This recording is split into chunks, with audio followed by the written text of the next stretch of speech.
Oh, you didn't know? Welcome back to another episode of LTS Wrestling Podcast. It's me. It's that NICC, and we got Jojo and Jay here today. What's going on, fellas? Second. Good evening. So, gentlemen, what are we talking about today? WrestleMania. Julia, WrestleMania. Well, let's have at it because it has been a crazy weekend. And nonetheless, I am truly amped, but at the same time exhausted. Okay, so let me jump in here real fast. For those of you guys who were watching the last episodes where, as you know, we've been saying Jojo was going to WrestleMania weekend. And man, we were texting each other. We were just having a good time and him giving us the experience. So tell us about it, Jojo. Well, where to start? So I'll say this for anyone that hasn't really been following, I will share that this is my third WrestleMania. My first one was back in Santa Clara, which was 10 years ago. WrestleMania 31. I also attended SoFi, WrestleMania 39, and this being the third one at Allegiant Stadium, WrestleMania 41. So slightly different format from the last WrestleMania. Clearly, it's a two-nighter, but also all the events surrounding it. This was my first time being at WWE World, hosted by Fanatics. So they were there for 5 days from Thursday to Monday. I was able to go for three of those days, Thursday, Friday, and Monday. Thursday clearly was not as packed just because a lot of people were still probably making their way in, but nonetheless, I had a great opportunity to kind of walk around and see what was there to offer. Clearly they had the Superstore. They also had a lot of engagement type of sections of the actual venue. So if you wanted to go like hit Logan Paul or Dom with like a chair, you could do that. They were also doing like the wrestling entrances, which quite frankly, lines were just too long. No matter what day you were going, I would have loved to, but at the same time, I told myself I was not inebriated enough to participate in that. Outside of that, I got opportunities to go take some photo ops. There was also autograph sessions. Got some merch. Got to see a few live recordings for podcast. Pat McAfee show was there. He was doing a couple episodes live, so it was pretty cool. They had a bunch of special guests. I think the one day I walked in on that, it was Paul Heyman on the panel with Michael Cole. In terms of like photo ops, I had the opportunity of meeting the GOAT, Bailey. So got a photo op with her. Got a photo op with Jay's favorite, Julia. Got a favorite photo op with, I would say, the consensus of all of us. We all love Jacob Fatu. And Bailey. And Bailey. We love Bailey. That's true. Who else did I meet? Oh, Soruka. Shout out to Cuzzo. That's Cuzzo's. Yeah. That's Cuzzo's girl. Shout out to Jasper. Yeah, let's see. Who ance did I meet? Trick, I got to meet the friend of the podcast. Trick Williams, Jada Parker, good old Penta, Seattle Meadow. Man, gosh, I think that was it. I do want to say, I might be. Drew. I'm sorry, Drew McIntyre. If I didn't throw that out there. But yeah, sorry, Jay. I do want to say, shout out to Trick Willie, giving the podcast some love. Did he? Yeah, man. He pointed on he's the only one. Hey, he's the only one that acknowledged the shirt, which was pretty dope. Shit! I gotta look at the picture, bro. I gotta look at the picture. Friend of the podcast, bro. That's what it is, man. So would love to have him on the podcast one day. Eventually, we'll manifest that. Hopefully, we'll be able to even host a podcast at one of these WWE World events someday. Let's manifest that as well. Let's manifest that. Yeah, into existence. Exactly. Oh, and good old shout out to the Haroon twins. I met those guys also at WWE World. Really cool dudes. Hoping to have the same success as they do someday. Also Machoverse, cool dude. Bro, I Dudes love out the there Macho cosplaying. Joe verse. first. Yeah, cool dude out there. Um, Gosh, man, I felt like there was just so much happening, guys. Like it was just like a lot of things in terms of just the things happening in the actual arena at that time. But nonetheless, I got to like getting all caught up into the mix of all that stuff. You know, clearly we're all there for WrestleMania, right? But before WrestleMania occurred, we did still have SmackDown and NXT Takeover. So we're going to do a quick rundown just to kind of like review some of the results for SmackDown. Basically, that show opened up with Seth Rollins with his rendition of the pipe bomb. We also had the Andre the Giant Battle Royal, which Carmelo Hayes ended up winning.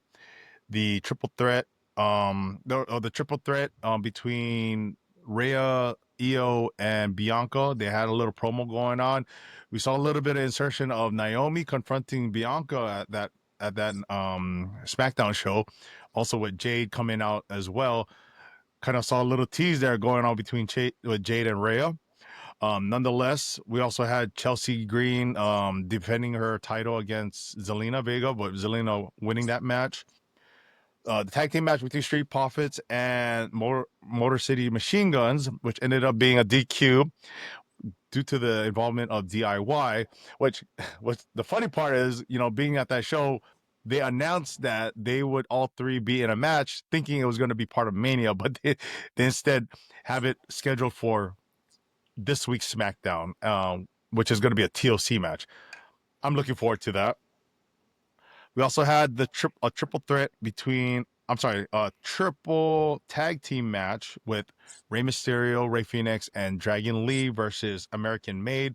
The unfortunate circumstances there was that Rey Mysterio actually got legitimately hurt. I do understand it was like a groin injury, so Rey Fenix actually had to pinch hit for him for Mania Night 2. I'm sorry, it was Mania Night 1, right? Yeah, that one. We had a little bit of vignettes with Charlotte and Tiffany cutting some promos leading to their match. And LA Knight ended up going up against Solo Sikoa halfway through the match. We saw involvement with Jacob Fatu and Braun Strowman. Nick Aldis came out, turned that into a tag team match. I believe LA Knight and Braun Strowman came out winning that match. And then to close out the evening, we had the last promo or showdown between Cody Rhodes and John Cena to close out the show. So that was pretty much the rundown of SmackDown on Friday night. Going to the next day, NXT, right? Stand and Deliver opened up the show with the Fatal 4-Way tag team match for the number one contender for a women's tag team championship. In that match, we had Jakara Jackson and Lash Legend. The Metaphor, also Roxanne and Cora Jade. We also had Fatal Attraction and Gigi Dolan and Tatum Paxley, which Tatum Paxley and Gigi Dolan ended up winning that matchup. We did have Ricky Saints versus Ethan Page for the NXT North American men's title, with Ricky Saints winning that. Fraxion versus Hanging Tank. Guys, this was probably the best match of that day. Or That match was a banger. Yeah, that match was a banger. Yes. Like I have said multiple times, Fraxium is probably my favorite tag team in pro wrestling right now.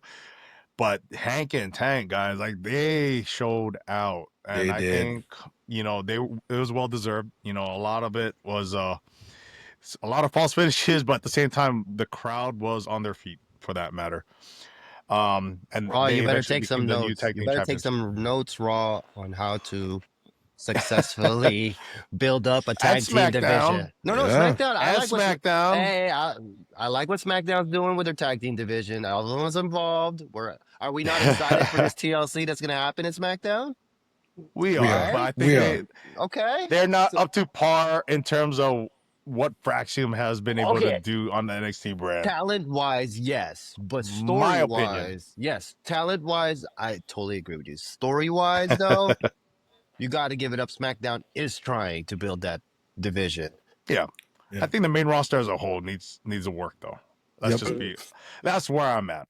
But nonetheless, I think we can be optimistic just because we got really, I'll even throw the word elite tag teams for that matter, because there are some All pretty elite? legitimate elites. All elite? Not that kind of elite. Not that kind of elite. Not that kind of elite. But they're pretty elite. They're pretty elite, yeah. So where are we at? Oh, and probably one of the other fun matches to witness, the North American Women's Championship on the line between six the rising stars of NXT's women's division. We had Izzy Dame, Kelani Jordan, Lola Vice, Sol Ruka, Thea Hill, and Zarya, which Sol Ruka snatches some souls. Now is a two-time two belt champion, right? Well, so she's also deserved. speed champion as well. Yeah, well deserved. Well deserved. She's been putting in work in NXT. It's time she got a belt. Yep. Then we also had the match with the D'Angelo family versus Dark State. We had a heel turn go there. Stacks turning on Tony. Kind of an interesting storyline happening right there. Like I always kind of like dug the whole mafia theme. Clearly the way they approached their stories. So kind of an interesting thing there, or like kind of like a nice change of pace for the NXT brand in terms of stories there. So Dark State ended up winning that match. Then we had the NXT Women's Championship match between Stephanie Becker, Julia, Jada Parker, and Jordan Grace. Another great match. Great match. Nonetheless, who won? Who won here? La Primera. Booker T's Stephanie favorite. Becker. Good job. Hey, Oh yeah, man. Jordan Grace showed out though that night, bro. She held Jordan up the Grace. spots. I'll be honest. I think they all did, man. They all did great. And the right person took the pin. And the right person took the pin. Yeah. Well, I'll say this: Jada Parker being the homegrown talent out of the four, and probably the least experienced, just because she's one of the I believe she's one of the next in line, call ups. She held her own. She carried her own weight. Did really well against a lot of these tenured veterans, specifically for those that have established themselves outside of the WWE. So the future's only looking bright for her. And of course, Stephanie Becker retained the title there. And then we had the triple threat between Obafemi, Trick Williams, and Javon Evans for the NXT Men's Championship. That, I will say, Javon Evans, I've said this before, young talent, has a bright future. Oh yeah. He did so well against, the monster of, Obafemi and Trick Willie, man. Trick Willie's just so well versed. Friend of the podcast.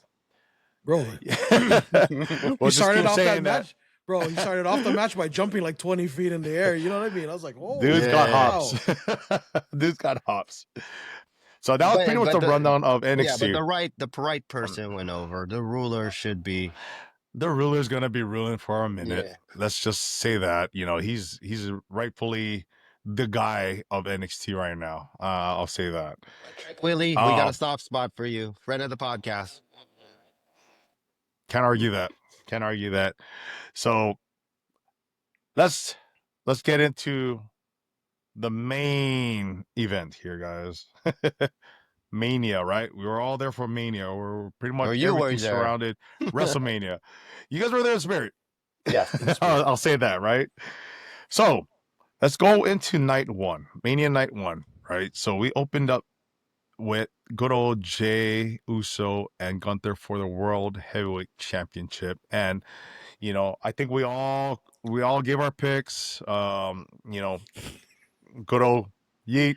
Nick. So really quick, we gave all our picks, right? So what was your record, Jojo?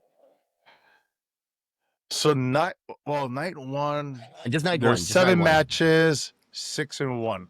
The only one I 6-1? missed was the Gable and Ray missed. We'll the talk Ray about Phoenix that. match. We'll talk about that. What about you? Yeah. So I think I was 2-5. 2-5. So I was 4-3 then. Yeah, I think it was 2 and 5. So- Yeah, So the first for night I night kept, one, I kept right? track. Yeah. Yeah, for I was night 4 one. and 3 And then. yeah, and for those of you wondering why I was laughing is because if you guys go watch on our previous podcast, I made this ridiculous claim He wanted that Gunther everybody was going to sad. win. I wanted to make everybody sad right out the gate. He wanted a Brock Lesnar defeating Undertaker moment. So Jojo, He wanted to end the streak. Yep, Jojo. right out the gate. Jojo, you're in the crowd. Jey Uso comes out of the thing. No, actually, you see the flags of yeeting coming out, right? The yeet flags, and then Jey Uso makes his entrance. How wild is the crowd? And Oh, those it's lit. screens too. Those screens too that we saw in the It's entrance. lit. Were they legit? Were they real? Were those screens really there? Of course. Yeah, so the screens that you're talking about, right, Jay, is the one that's dangling over the ramp, right? That's Yeah. the ones you're talking about. Yeah, Yes. they were there. Yeah, so they were kind of like up and down depending on who was coming out. Nonetheless, crowd was hot from the get-go. Obviously, probably the best, like the perfect match to open night one, in my opinion. Granted, Jay had to do the whole walk from Lord knows what section it was. That was a long walk. Right, yeah, that was a long walk. It was kind of, you know what? It was kind of reminiscent of actually when Roman came out for his main event match against Brock Lesnar at WrestleMania 31, when he had to walk through the crowd. But it was just such a long walk down that stairway. So, you know, similar to Jay, same thing. Funny thing is that he actually, you know, clearly he won the match and took the same way he came. Took the same way out the way he came in, right? So, but nonetheless, that match, you know, I think, in my opinion, the crowd was clearly hot for Jay.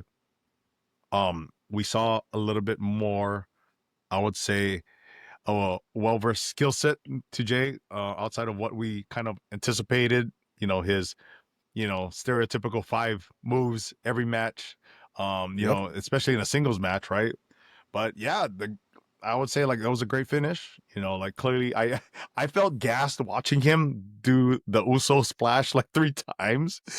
So I was just like, if he's gonna do a 4th one, I don't think he's gonna like be able to pin him because he just looked tired. He Like, did.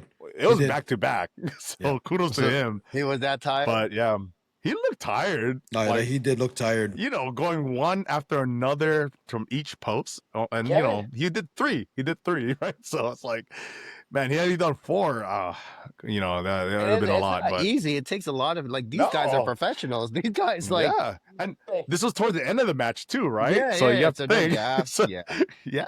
yeah. So, but it was a great match. I think, you know, he really showcased a different side, not just, you know, like the promos, but also his in-ring ability to hang in there with, you know, the ring general. The ring general is clearly a guy that has, you know, dominated, being the world champion for what, almost like a whole, not like a Not full a year, whole but year. Like, just under a year. But nonetheless, you know, he had a pretty strong title reign.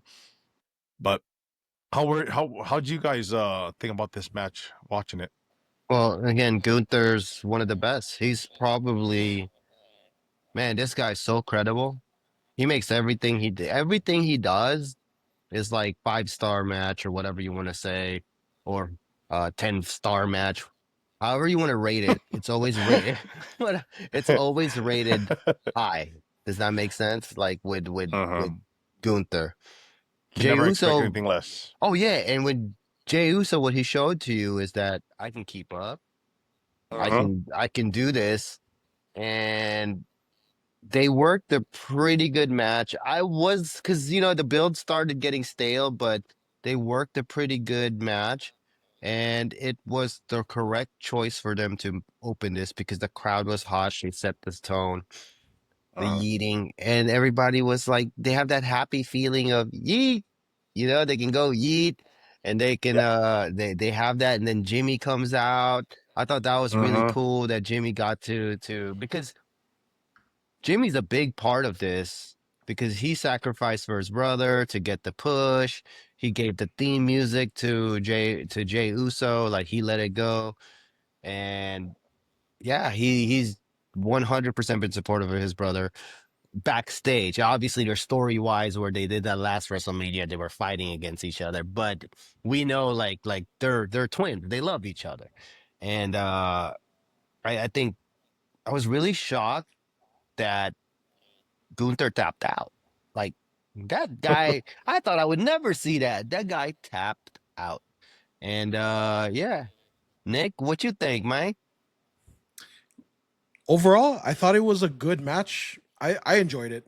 Of course, I love Gunther. He's always gonna put The on really good best. matches. He's one of the best. And like you said, Jojo, Jay did pull out more than 5 moves, which was great. It made the match great. No, and it made the match great. It was a nice length match. The only I think I'm the only person that's gonna say this out of our group, and I've heard this. I've heard the sentiment on the internet. I wasn't a fan of the finish. The how fast Gunther tapped out wasn't. I wasn't feeling that. I wasn't feeling that. Um, I could see where they were going with it as far as the choke out. It's kind of getting even, right? Using Gunther's own move against him. I get it, but I wasn't a fan of the finish. Nick, but what did you say that just makes his move stronger? Like he has to sell his own finisher if you think about it. I think because he sold it too fast is what kind of ruined it for me. Not saying that. Of course, the chokehold is it's always gonna look good, right? It's just I think Gunther sold it too fast, which is Okay. what kind of ruined the ending for me. But other than that, good match, and great way to start Mania. I was He a little did take disappointed. 3 Uso splashes. He did. He prior did. No, to yeah, that. he He was did. he was running on fumes, man. As much as Jay was gassed, he had to be like beat from that too, right? I was just a little disappointed that I didn't see all these gasping faces that Gunther won, and that everybody was disappointed. That was No, man, I hear you. But yeah, a great way to open the night. Clearly the crowd was just eating the roof off. I was part of it. Like I said, I just wanted to be it. I wanted to be there. Definitely give me like the whole reminiscent feeling of the Daniel Bryan chants back when he was with WWE. Granted, it was 10 years ago. Thinking That was a about the while. time like when he won the IC title in Santa Clara. We were all doing the yes chant What in that about whole when stadium. It was pretty dope. Rusev came in with a tank in Santa Clara? Did that get a big pop? Well, he was a heel, so it's not like Oh, you're you right. know. I thought that was It's one of the. I cool to thought that was see, but super cool. he was still a heel. Nobody really Yeah, like and he was cheered up against him. John Cena. You're right. Yeah, exactly. Yeah. Oh, yeah. The crowd was hot for Cena. Clearly, the whole USA chant thing was, like a part Yeah. of it too.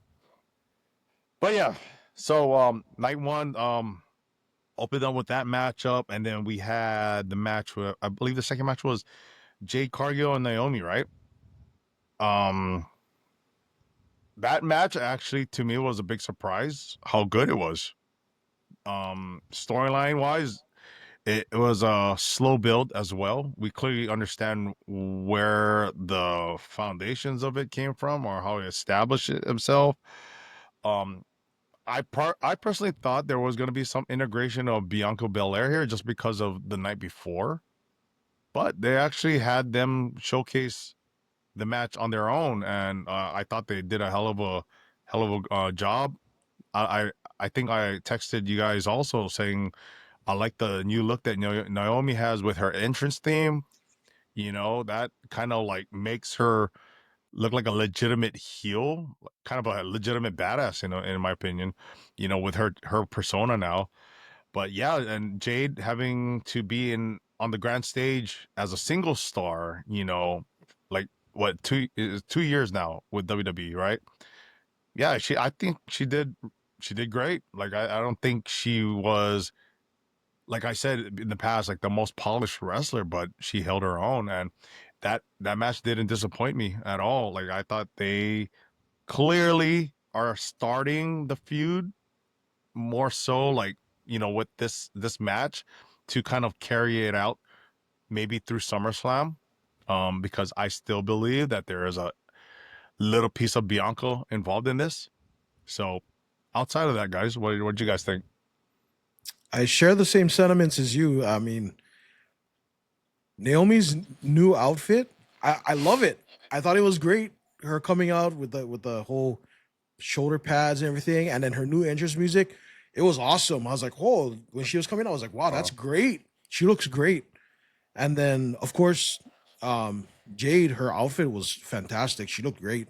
And then, yeah, you know what? I was surprised at how good that match was. Like, Jade Cargill, like, you can obviously tell she's been working on her craft because she has gotten so much better in the ring. I mean, compared to like last year when she was in the tag team match, um, for the tag titles, the tag titles last year? No, they're facing Damage Control. Oh, Damage Control, right. Like, Yeah. dude, it was just it's night and day, bro. Like you could tell she's been working hard, and you got to give her props for that. Like the match itself overall was just great, and they didn't run too long. It wasn't too short. It was the right amount of time for their match, and it was good. It was an overall good match. I really enjoyed it. And Nick, you got to remind people too that you're not the biggest Naomi fan. I am not. I am not a big now. Well, I'm not okay. I'll say I'm not. But she kind of grew on you a bit. She has grown on me. She has almost as much as CM Punk has grown on me since he's come back to the WWE. Although I'm not a Naomi hater. She just never clicked with me, but she has started to grow on me like a lot as of late. Naomi, I know you know me. The cool part about this match is that there's no title involved and you have women involved in a match in WrestleMania. That's kind of cool. Shows that there's more than just the title picture. Like, right? They didn't even have Chelsea Green in the match, meaning like she has a belt, but they chose to showcase two talented wrestlers. And I could say that about Jade Cargill now because you could see her time with Bianca, her time in NXT, or wherever they train at. I believe that's in NXT. Yes, Performance Center. The Performance Center. She was never in NXT though. Is that the same place where NXT trains, or no? That's a different. Everybody actually. So the Performance Center. She put in her time with the Performance Center when she was out. And I think she trains with at the Nightmare Factory, Cody Rhodes wrestling school. Yeah, cool. So you could see she's putting in the work, and her appearance just has star written all over her. I mean, this girl's gonna be a future champion. We know this. I mean, a future singles champion, whether it's North American, right. No, I'm sorry, US title or Intercontinental or women's title. She's gonna be a champion. She's got the look. She's got the it factor. Looked kind of scary when she did that little power bomb thing to Naomi. That was pretty sick though. Yeah, but oh my god, I saw some scenes of it. Like she was like checking up on Naomi just to see if she was okay. So that it's interesting because I thought she was gonna transition to her finisher. The Stormbreaker. She did it afterwards. But I was just like thinking to myself, like, oh, is she really gonna try to transition into it? But nonetheless, she did the powerbomb. Oh yeah, still cool though. It looks sick, and I think she'll work on that, and it'll get even better. But that's I can only talk about Jade, and good job Naomi for making Jade look good, because Naomi has a big part of this. So whether they continue this feud, I think with Naomi losing, I don't want to. There's really no story to tell here anymore. It's got to be Bianca and Jade Cargill going to happen with Naomi getting involved somehow. But this should be a feud killer already, and I'm ready for Bianca and Jade. I still think those three are kind of like integrated, and it probably will end at SummerSlam at some point. To what you're saying, I feel like once it's revealed that Bianca is actually involved with her attack on Jade, with Naomi's attack on Jade, Jade's gonna put her focus on Bianca. So we'll see. We still got a few months there to kind of see that pan out. I believe the third match was that the World Tag Team Championship match between New Day War Raiders. Was that the third match? Oh yeah, it was. Yes, it was. Let me tell you. I'm glad I used the bathroom that time. I'm glad I got me a plate lunch. Come on, bro. I'm glad I got me a plate lunch. There you go. You know what? That was kudos. Got a plate lunch. Yeah, kudos. You literally went to the restaurant to go get a plate lunch. No, I didn't gotta. That's how bad it was. You're like, fuck Uber Eats, fuck Postmates. I'm gonna go straight to the restaurant and pick up my food. I'm actually gonna drive there. I will actually drive to the something restaurant. prepared. Okay. Didn't even call it in. He ordered there. But again, it's because I'm uninterested in the talent. I mean, in the story here, there is not enough of a why. Dude, did I think they performed good? Yes. New Day professionals. The War Raiders, they do amazing things, especially Ivar. Ivar's like, dude, he's a big man doing all these crazy stuff. He's dope. Just uninvested in no stories. It's like the heel turn of the New Day kind of got wasted. So Yeah. Raw, I agree. pay attention to what NXT's doing to their championship, their tag championship division. Pay attention to what SmackDown's doing to their tag division. You see it. People were so vested in SmackDown's tag team division that when they said, "Oh, it's gonna be a TLC," they're like, "Yes, for next week." Boo! Right? That Yep. TLC Right. should have been on WrestleMania. It would have tore that house down. So That crowd was mad. We're mad. We're booing the shit out of yeah, man, that because decision. there is actually a story there. Like it's interesting enough where you're following. Oh, Street Profits got it. DIY got it.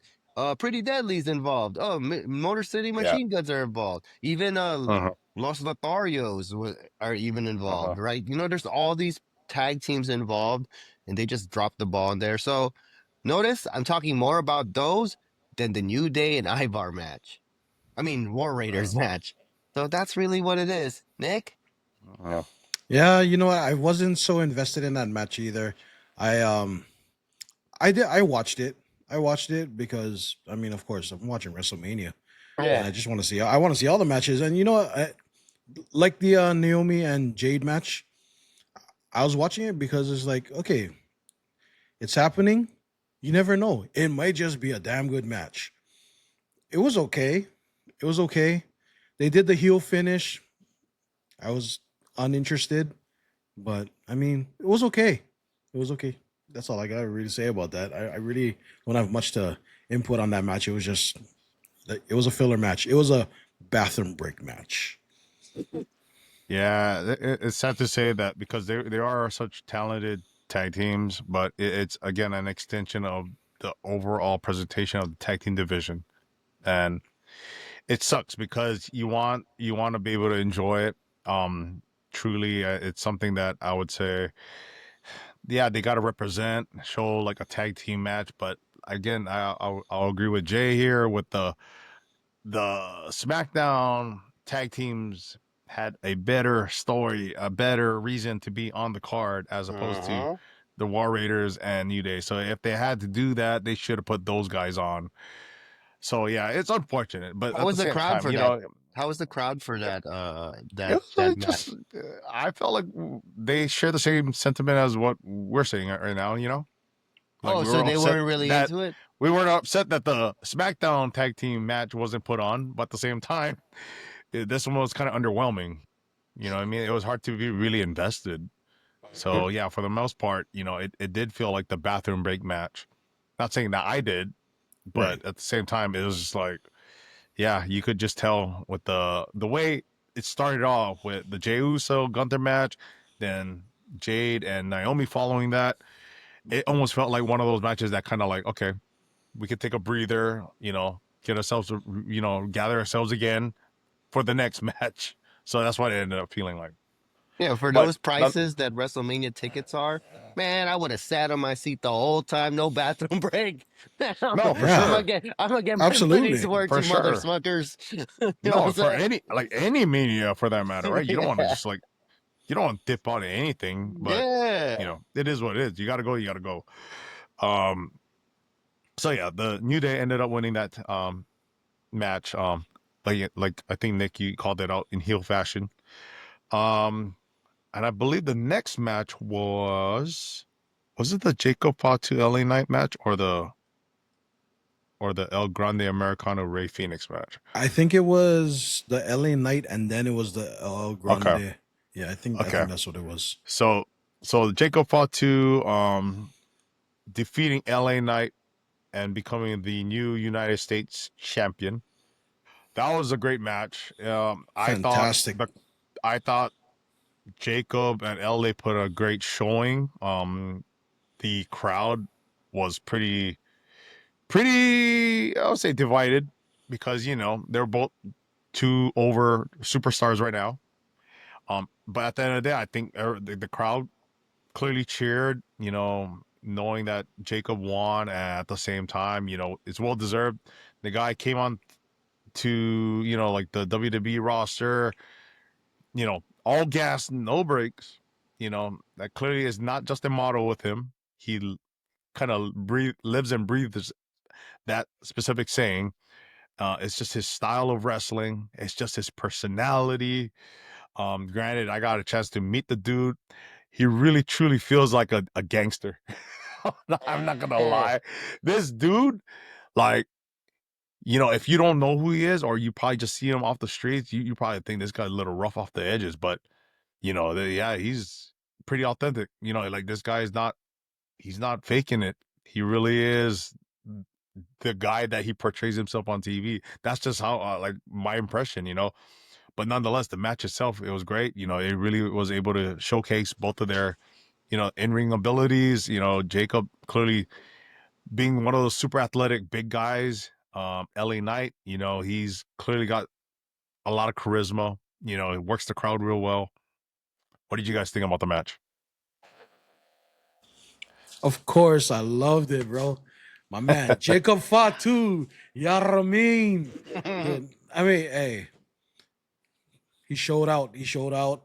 LA Knight. I couldn't see LA Knight walking away from this match as a champion. I think Jacob Fatu is way too over at the moment.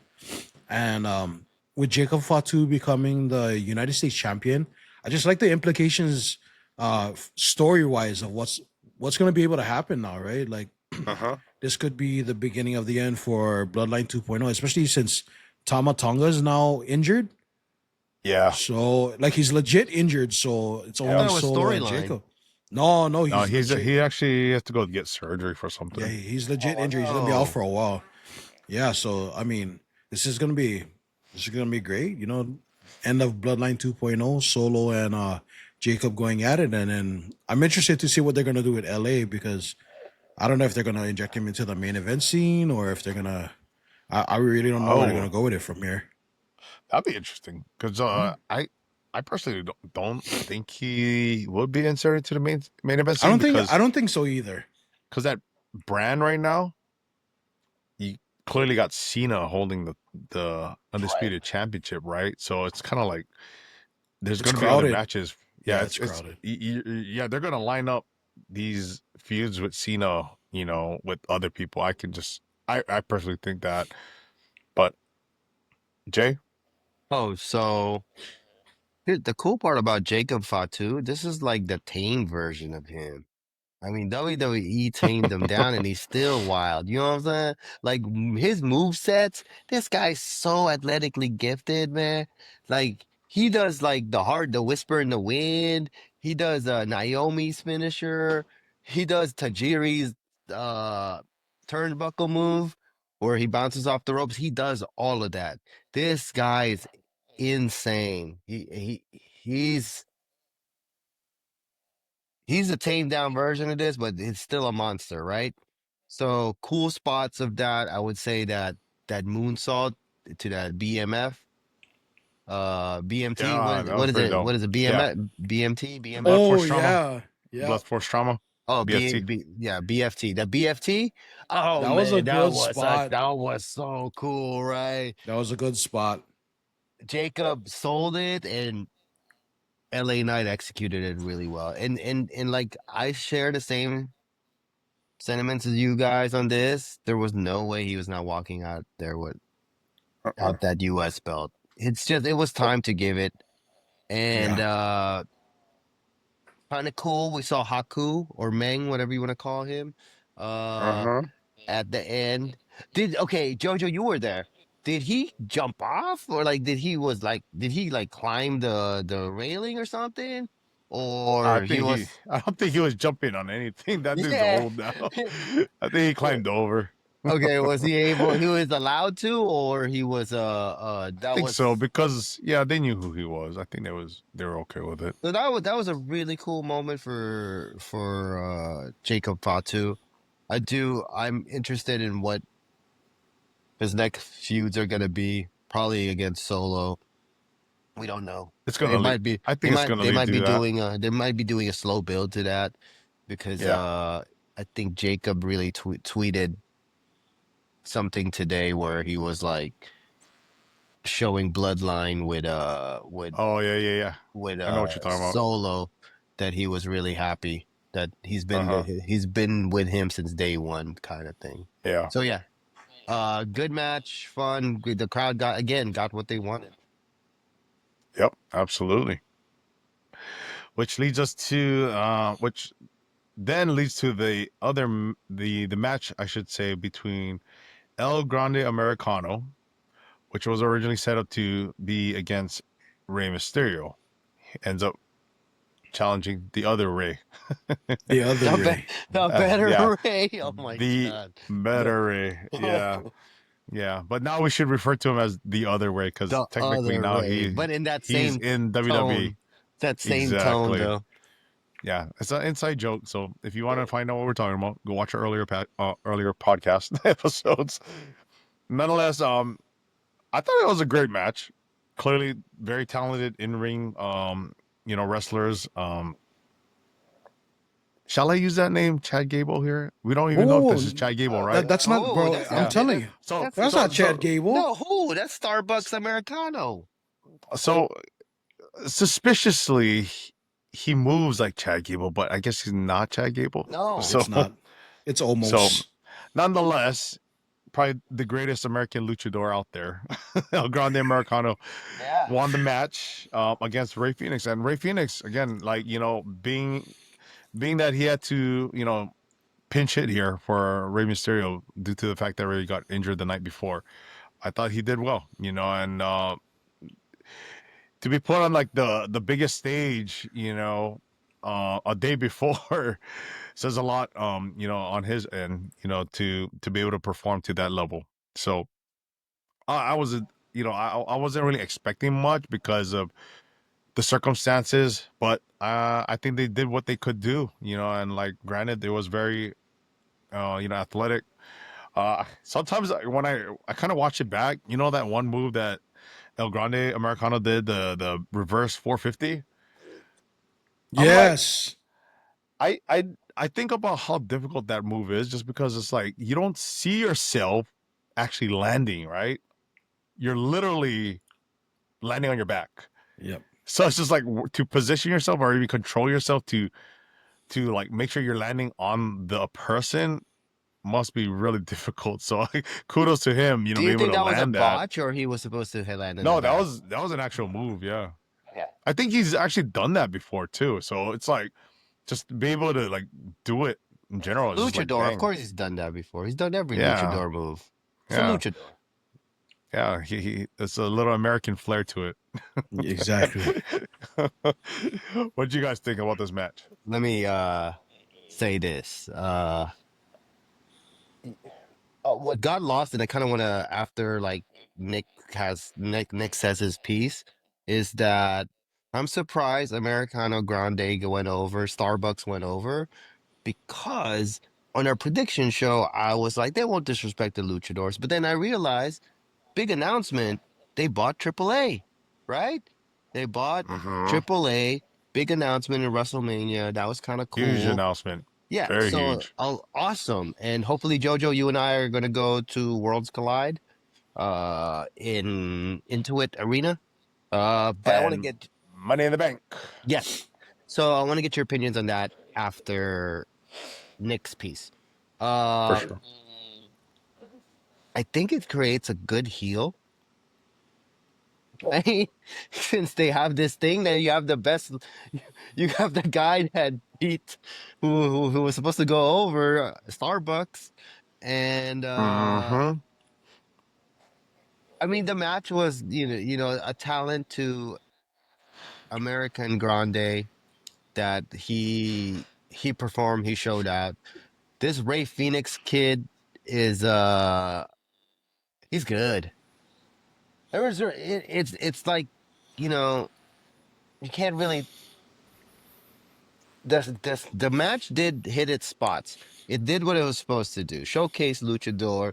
Then you have created a heel for AAA, who they Uh, just bought. So it's kind of cool. I'm excited to see like finally like the Luchadors get their shine. And if they do this well, and I hope they keep it a separate brand that people just like kind of how like NXT is that they just come in and they show up at the show. But for the most part, keep that luchador, train a lot of the superstars into that luchador kind of style, and then just bring in some NXT talent, which I think is what's going to happen because their first event is going to be Worlds Collide, NXT versus AAA, and then that's going to be I'm cool. sure they're gonna have a bunch of the luchadors from the main roster, though. They have to.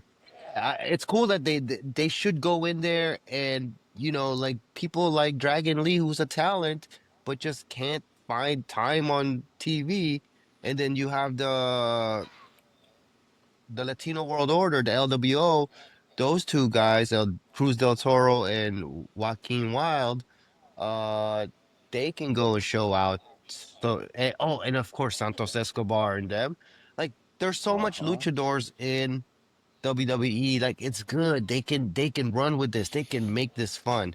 So I'm excited for that. And kudos to Americana Grande. You did good job. Bro, I'm over here dying because Jay, you've come up with like 5 different ways to say his name. Variations of his name. I'm dying over here, bro. Listening to you call him like different variations of his name. Yeah, you know what? When they were gonna have the match, I was wondering who they were gonna place in, and then I saw Ray Phoenix coming out. I was like, oh, okay, here we Yeah. go. I mean, I was WrestleMania I was kind moment, of right? excited for that's what I'm saying. And you know what? He just showed up in WWE, and I was kind of worried about it because it's like, usually these guys have time to rehearse a match, kind of go over what they're gonna do. They usually have time to prepare, and I was kind of worried because SmackDown was just the night before, and this was an on the fly call. I was worried. I wasn't too worried that Chad Gable wasn't going to be able to adapt to Rey Phoenix because he would be wrestling against Rey Mysterio, so it's a luchador style regardless, right? I was just afraid that the communication as far as in ring might not translate so well because they haven't wrestled with each other yet. So I was kind of worried about it.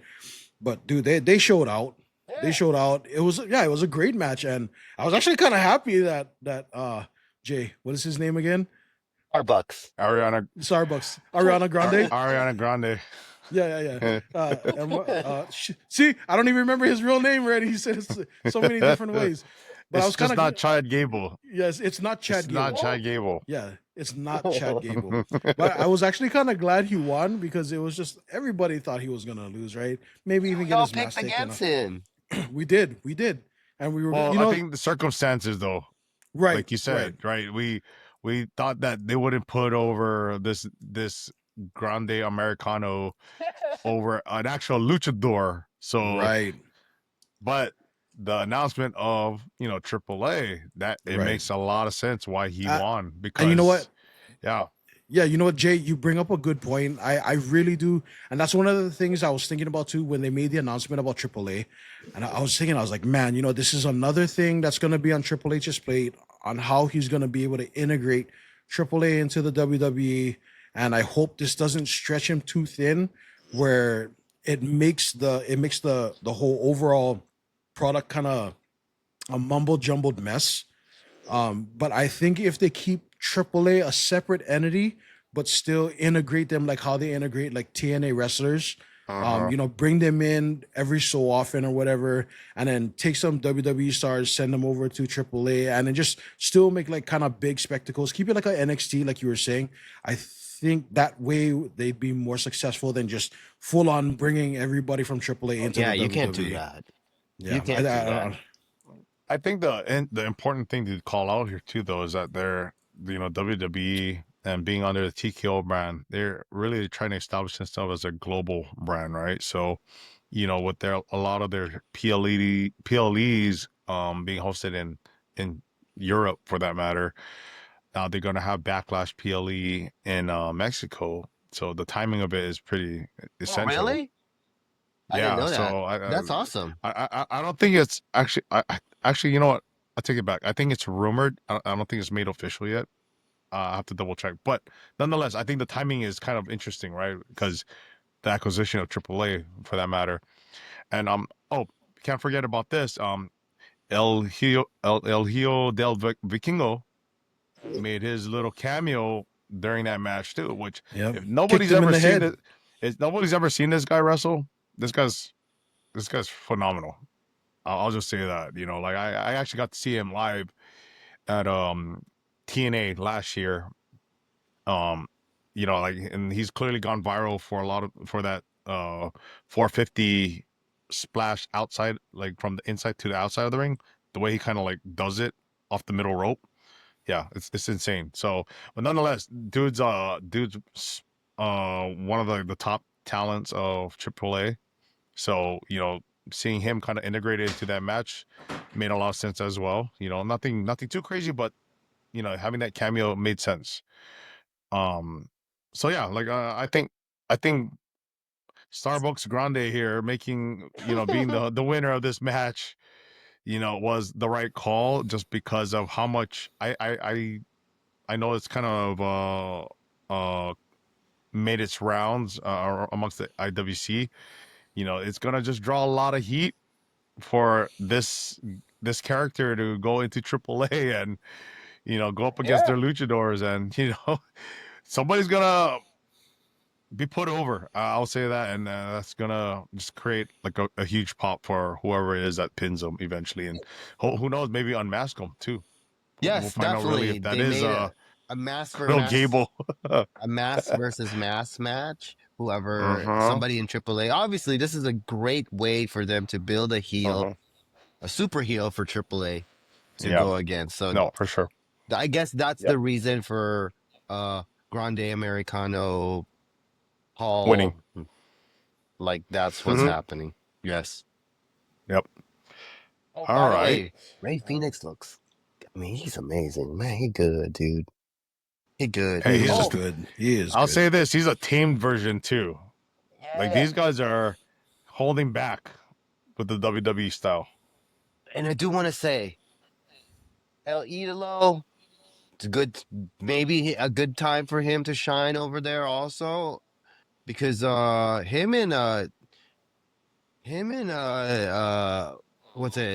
his name? I can't. Carmelo, man, they got a good chemistry. That was the best Battle uh Royal.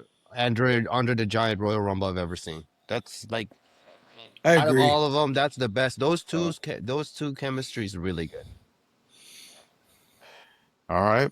And the sixth match of the night, which was between Tiffany Stratton and Charlotte Flair for the WWE Women's Championship.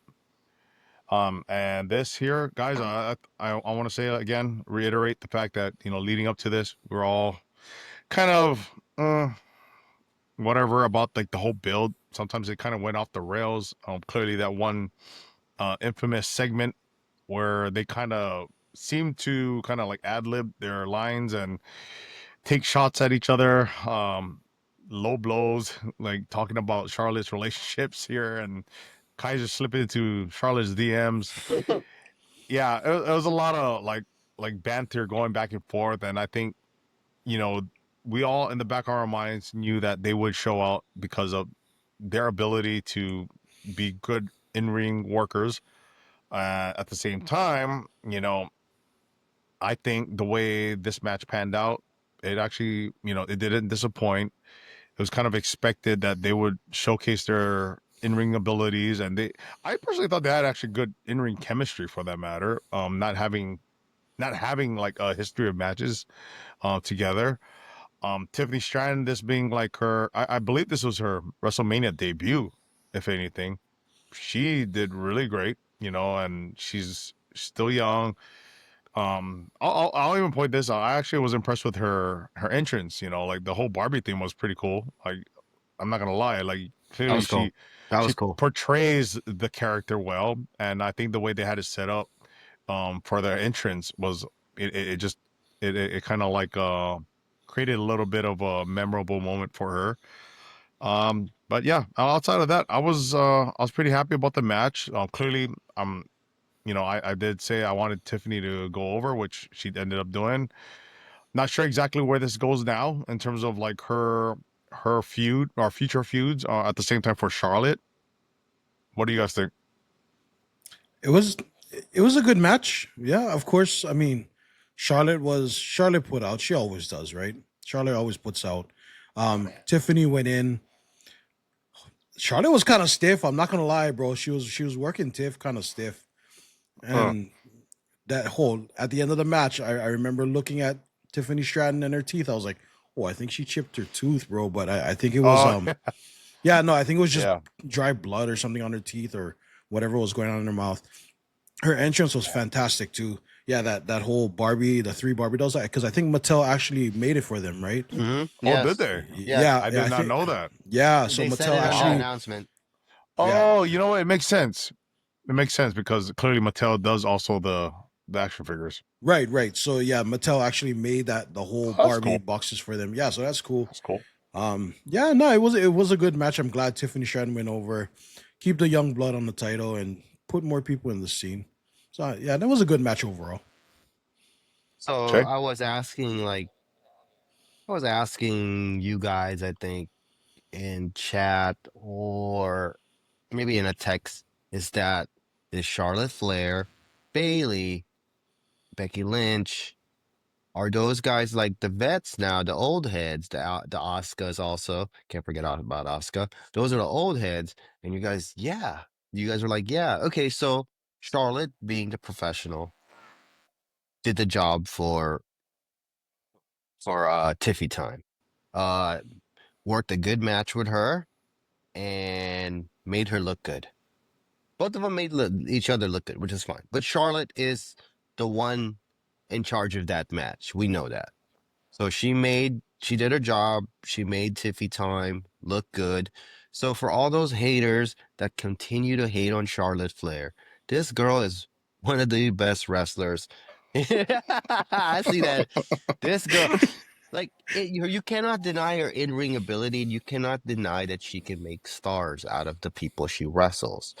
And WWE trusts her to do that. Trips trust her to do that. They probably told her, "Hey, you need to get Tiffy. We need help getting Tiffy over. We want to push her to the next level. You taking an L against her is only going to help the brand." And like a good soldier, Charlotte did it.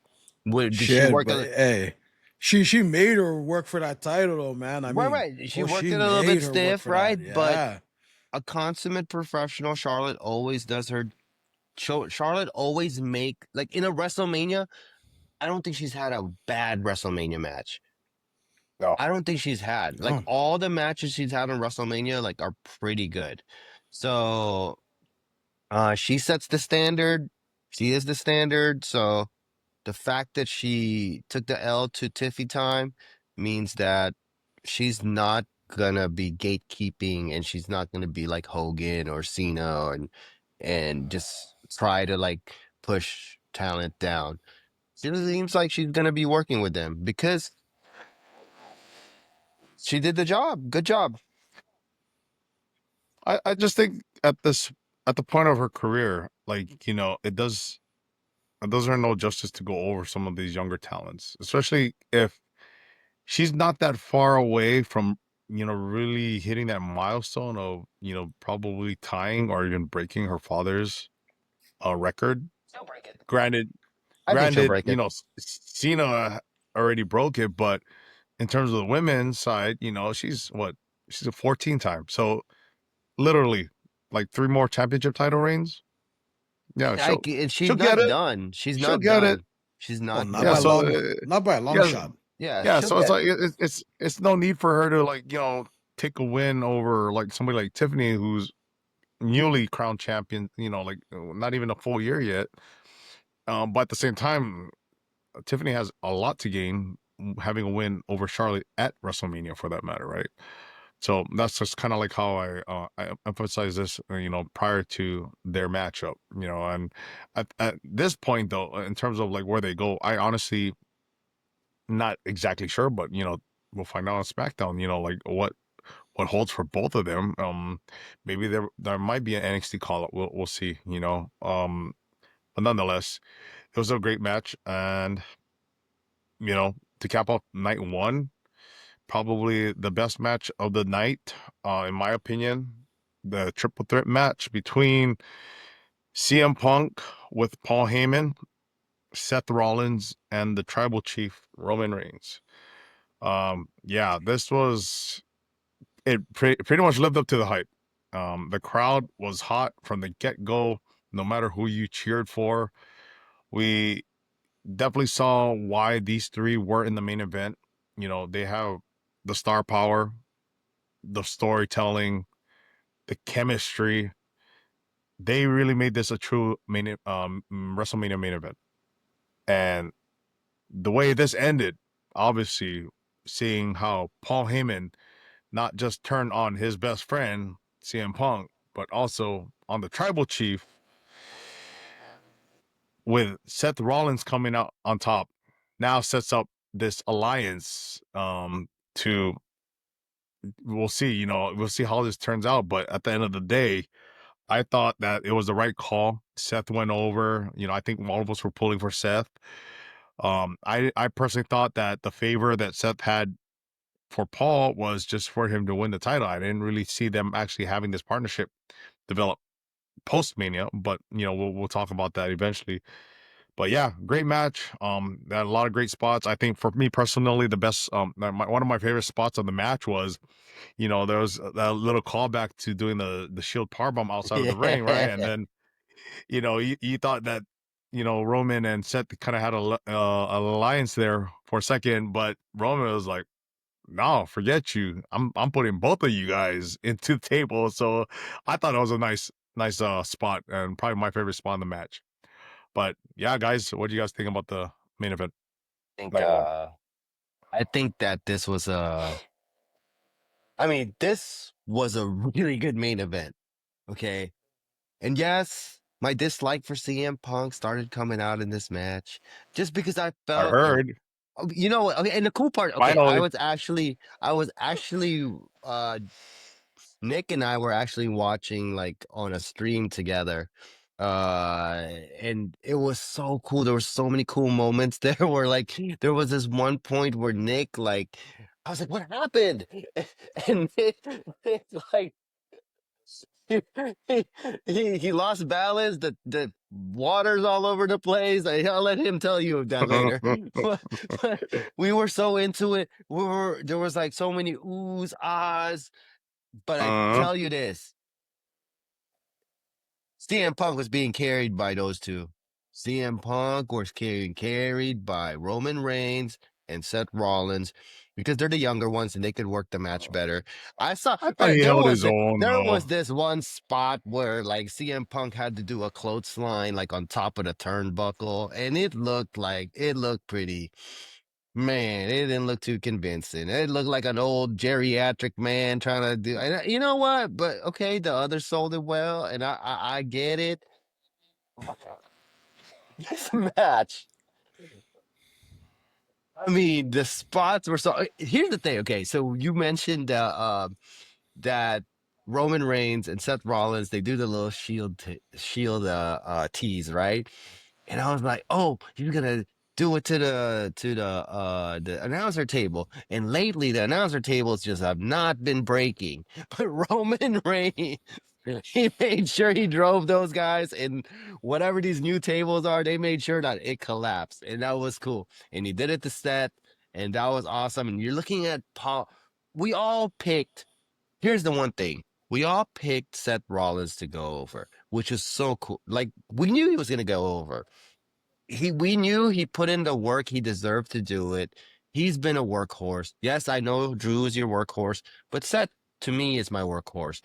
He's always in relevant storylines, and this was WWE probably saying thank you to him and kind of saying like you've been putting in a lot of work. Yeah, you've been putting over CM Punk, you've been putting over Roman Reigns. This is now his alliance with the Wise Man, because we kind of knew that was gonna happen. Uh, it's gonna be cool the story they tell about this. Um, Roman Reigns does not need the Wise Man anymore because he looks like he's gonna be a face. It looks like the eventual face turn, going back to a face is happening. CM Punk does not need the Wise Man because whether I think of how CM Punk's wrestling ability is, I don't think it's that sharp as it was now because he's just old. That's not his fault. He's just old. Um, his promo skills are amazing. He can sell a match just by talking about it and get you interested about the build because that's what he can do. He's been a good soldier in WWE, but I do believe in Seth Rollins that he did try to tarnish it. He did try to bring down the thing. So I do think there was some truth to what Seth Rollins was saying, but yeah, those two don't need it. And I do want to see Seth Rollins. I want to see Roman Reigns versus CM Punk. That needs to happen. But I do want to see Roman Reigns in The Rock also. But yes, Nick, what you think, man? So remember when we were making our predictions?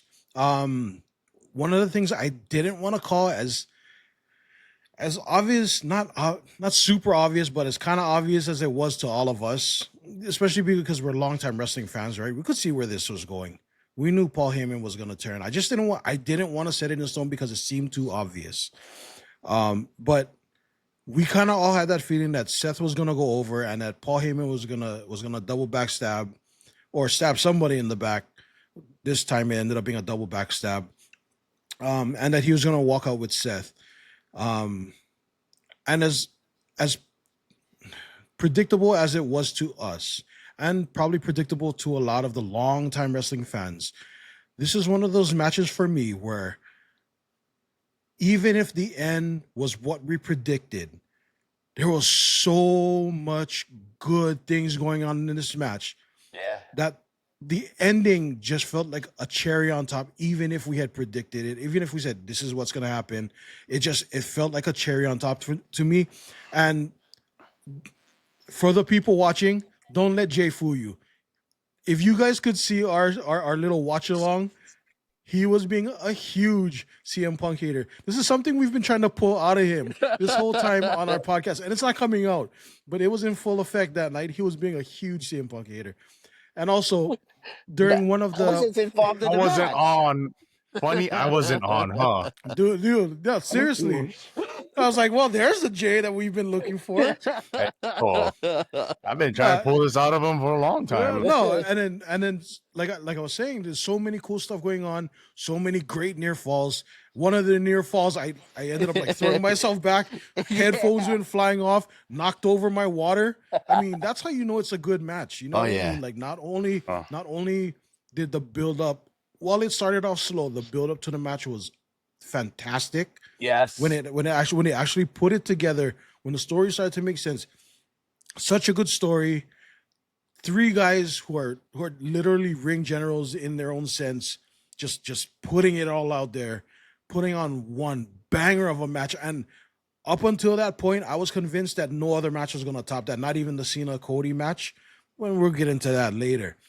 But I was convinced that there was not going to be any other match, wrestling-wise or theatrical-wise, that was going to beat that match for the rest of WrestleMania. I thought that was just a great match. So to me, like, I really enjoyed it.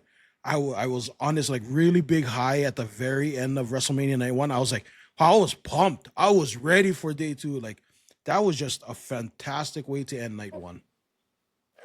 Yeah. Long-term storytelling at its finest. Let's Exactly. just say that, right? And It's just I kind of want to throw this out there too, guys. You guys saw like CM Punk's intro? Yeah. So a part of that where you kind of see his video package, and then they start yeah. playing the Fire The alt Burns, song, right? yeah. Like that got the crowd working.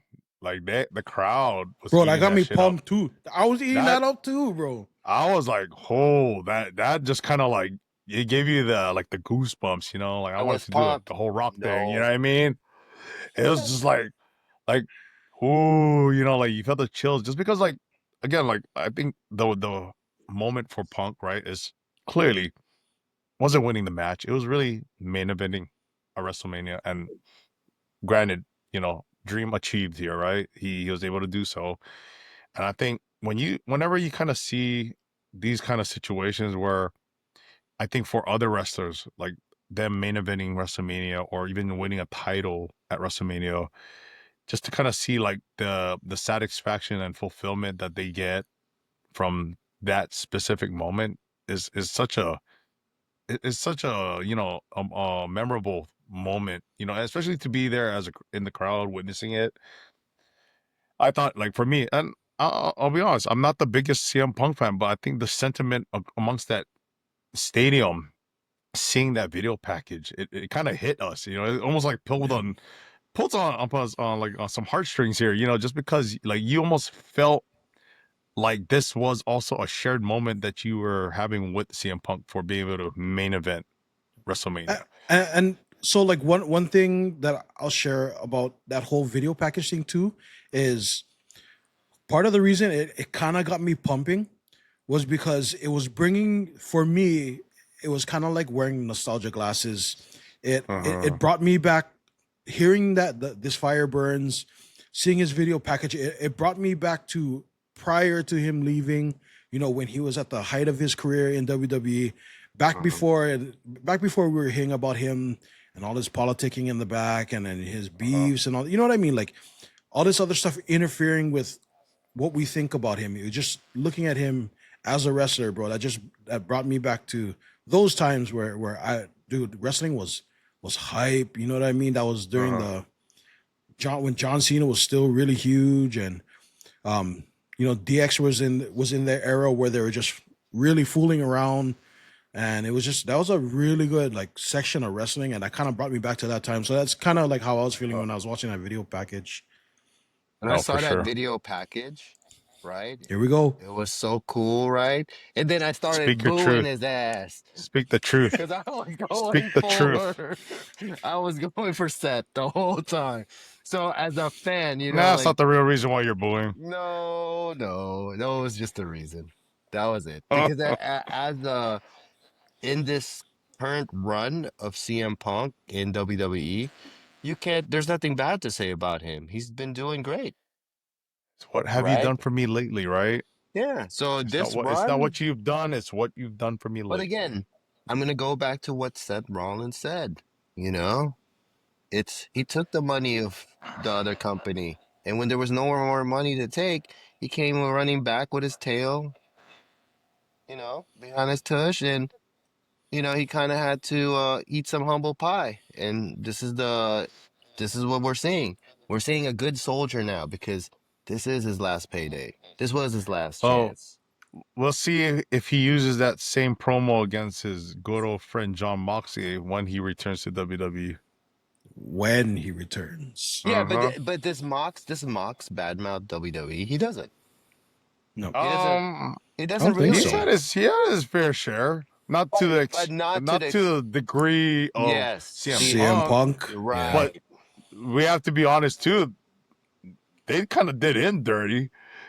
Fire him on his wedding day, right? What? Yeah. Like that's Yeah. kind of low. Is that what Yeah, happened that's with? low Is that what with happened CM with Punk. Yeah, Punk? That's a Vince Yeah. that was McMahon like move. that That's a was pretty Vince much the McMahon start of it. move. That is a Very, Vince McMahon move. very petty. That's a Vince McMahon move. So can you man. blame him? Can Yeah. you blame him? Yeah.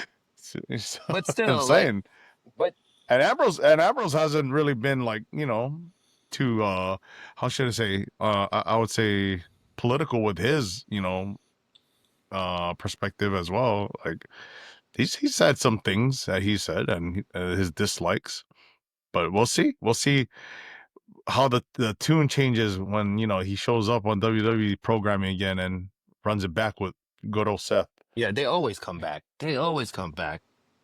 Yeah, we'll see. Look at Rusev. He came back. Yeah. Look at El Idolo. He Yeah. came back. Look at Cody. He Yeah. came back. They always come back. Sasha, Yeah. you're probably coming back too. Probably. You know that. Nick's See, there waiting for you that go. one. There she go. There you go, Nick. Oh man. So Big Sasha Banks fan right there, Nick. Did it not like her? I guess he didn't like her in The Mandalorian. She ruined it. You ruined it. You're hilarious. all right. Well, that was a rundown of night one. A lot of stuff happening. Obviously, we still got night two to talk about. But before we do that, tune in to the next episode. Keep subscribing.